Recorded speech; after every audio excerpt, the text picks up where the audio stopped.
Okay, so I have a confession to make. I never practice guitar. There's probably people like, yeah, we can tell. But seriously, I don't practice guitar ever. I never sit down to sit and run scales or practice technique or play with a metronome or any of that stuff. And in fact, on a pretty regular basis, I go days without even touching my guitar. 2, 3, 4 days sometimes without playing guitar at all. And the reason is not because I've fallen out of love with guitar or music or any of that stuff. It's actually on the contrary. I am more engaged and in love with music and playing than I ever have been. It's because I hate practice. I've always hated practice. And as a result, I've almost never practiced guitar. So let me show you what I mean. When I was in school a while ago, I used to keep a notebook like this. And every few weeks I would get a new wild hair and decide, okay, I'm going to write a new practice routine. And this is going to be the one. This is going to be the one that I stick to. And this is going to be the one that takes me to virtuoso levels. So I would sit with one of my teachers and say, okay, how should I be practicing? And they'd be like, all right, well, you need to start and break things up into chunks. Okay, so your first 5 minutes, you need to warm up. All right, so set your timer for 5 minutes and sit and warm up. And I'd be like, okay, cool. All right, now the first 15 minutes after that, you need to be practicing scales.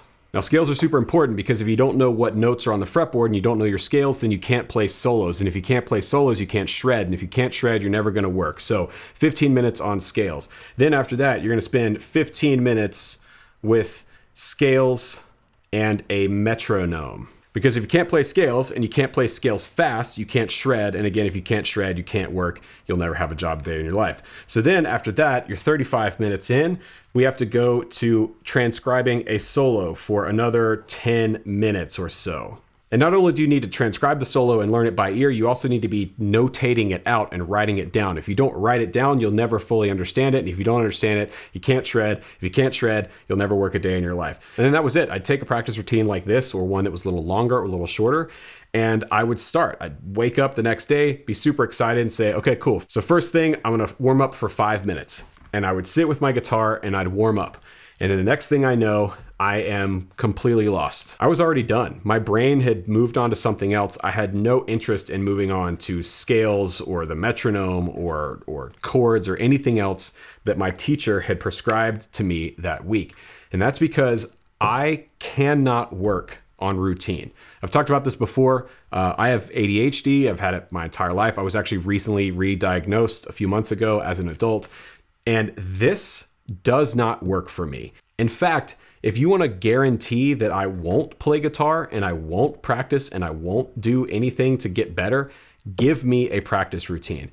But I struggled with this for years because that's how I was taught at music school, and it worked. It worked for a lot of players. It worked for a lot of really great players. And so when my teachers were telling me this, and it was being reinforced by me watching players that were better and more advanced than I was, it taught me that that's how you have to learn guitar. That's how you have to play. And if you can't do that, then you will never reach their level and you will never be a good musician. If you can't stick to a practice routine and you can't do it on a daily basis, day in and day out for hours at a time, you'll never be a good musician. And that is bullshit. Now, I should point out that for some people, practice routines actually work really, really well.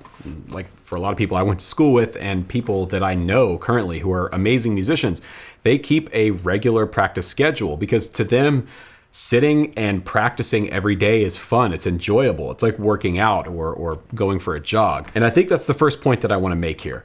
Music should be fun. Playing guitar should be fun. So if you're doing something that is taking enjoyment, it's taking joy out of the instrument or the pursuit for you, stop doing it. This is something that took me years to understand. I felt like I had to just grit my teeth and bear through the practice and the slog so that I could reach the top of this hill and get like enlightenment or something as a guitar player. And realistically, all I was doing was burning myself out. So if practice routines work for you, that's great. Don't let me tell you that that is not how you should practice. But what I am saying is the way people learn and the way people get better is unique to them. It's kind of like a diet. You can't just prescribe one diet for every single person and expect them to lose weight. People's body types are different, people's genetics are different, people's lifestyles are different, and practice is the same way. You need to find a way to practice your instrument that is fun and enjoyable, because if it's not fun, you're not going to want to do it.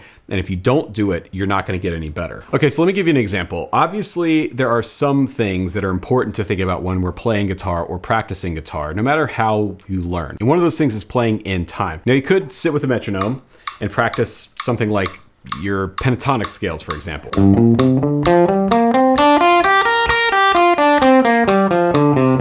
And there's value in doing something like that. But for me, there's no quicker way to get me to zone out and forget about what I'm doing. Instead, what I might do is pull up a drum loop, and instead of just running over the scales, I might try and improvise and play over the top of it.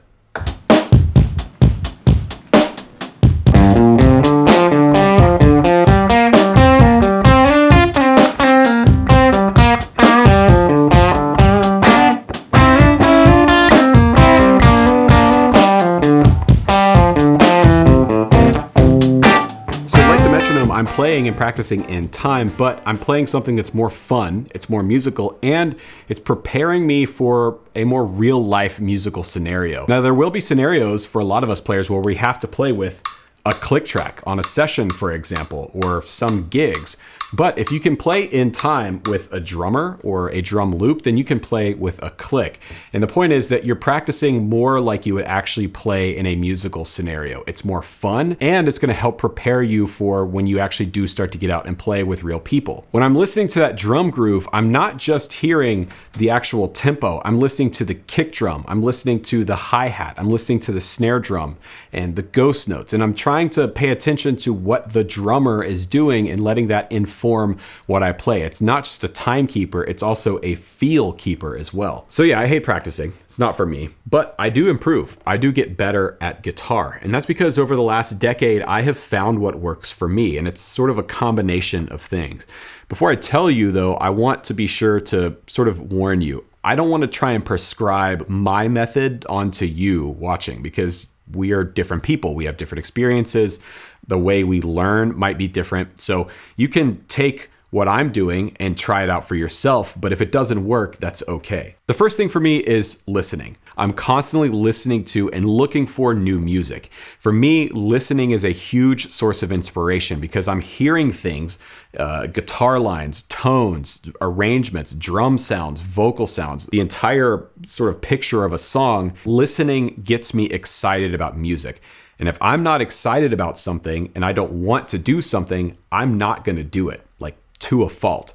So listening is what gets me in the right headspace. Then generally from listening, I find something that I'm really inspired by that I want to figure out. I want to pull it out of the guitar and kind of get it under my hands. And that's where the practice routine comes in. I will sit here with a guitar and listen and transcribe. Sometimes it's a solo. Sometimes it's a rhythm part. Sometimes it's just a tone. I'm just trying to match a certain sound that I heard from a listening session. The cool part is it doesn't actually matter what I'm doing. If I'm sitting with a guitar in my hand playing what I'm hearing, I'm working on my ear training. I'm working on my theory knowledge. I'm analyzing what's going on the fretboard. When I find the part, when I find the chord, I can then look at the fretboard and figure out what the original guitar player was doing. And then from there, it goes to being creative. I get the most joy out of playing guitar when I'm playing something new, whether I'm writing something or I'm playing with my band or I'm getting ready to go on tour, which we are in a couple weeks. I'll be in Europe. Links down below if you're interested. But sitting down to learn new material or write new material or record new material is what gets me most excited about playing guitar. And that's a form of practice. I'm sitting here with a guitar in my hand, trying to create new ideas. And in so doing, I'm getting better at guitar. I'm stretching outside of my comfort zone. And that's really important. If you want to get better at anything, it takes a few things. One, consistency. It doesn't matter if it's 10 hours a day or 10 hours a week or 10 hours a month. You want to be spending time with the instrument in your hand consistently. The other thing is getting outside of your comfort zone, pushing yourself to new areas of playing and new sounds and new ideas, not just sticking with the same old licks and ideas that you play constantly. And the last and maybe most important part of my practice routine is recording. I'm constantly recording myself playing all the time, not just audio, but video as well. And this is probably the quickest way to find out where you need to improve as a guitar player. Because when you're playing, you're not really listening to yourself. Yeah, you can hear what you're doing and you're trying to hone in on, a chord or an idea, but you're not critically listening to what you're doing. If you record something though on your phone or in your DAW and you listen back to it, you're gonna instantly know what you need to work on. If you take nothing else away from this video, I hope you take this. You should record yourself playing. Not, a big fancy recording setup. Just use the voice memo app on your phone, but record yourself and listen back.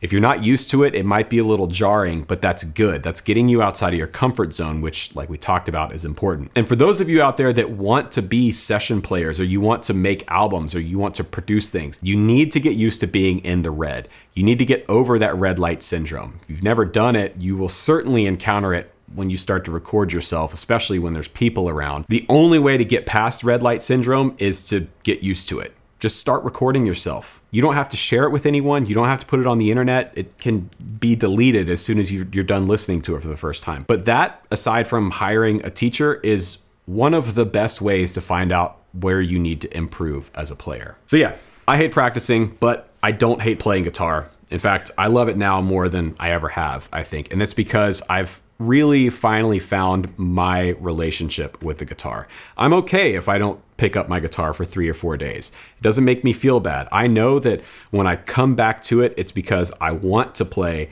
and I want to get better and I want to be creative. It's much better than trying to force it. Now, if you're interested in learning some of the fundamentals of guitar, I have a series of courses linked down below called Fretboard Fundamentals. These courses are designed to basically get you up to speed on the theory knowledge that you need as a guitar player to help you unlock the fretboard. You can get a special discount via the link in the description box down below. You can also find my other video courses and my tour dates. I'm coming to Europe to play with Roofman on the album release tour, just a handful of dates. That's all linked down below. Don't forget to subscribe if you haven't done so already. And thanks for sitting through my little soapbox rant here. My name is Rhett Shull, and remember, there is no plan B.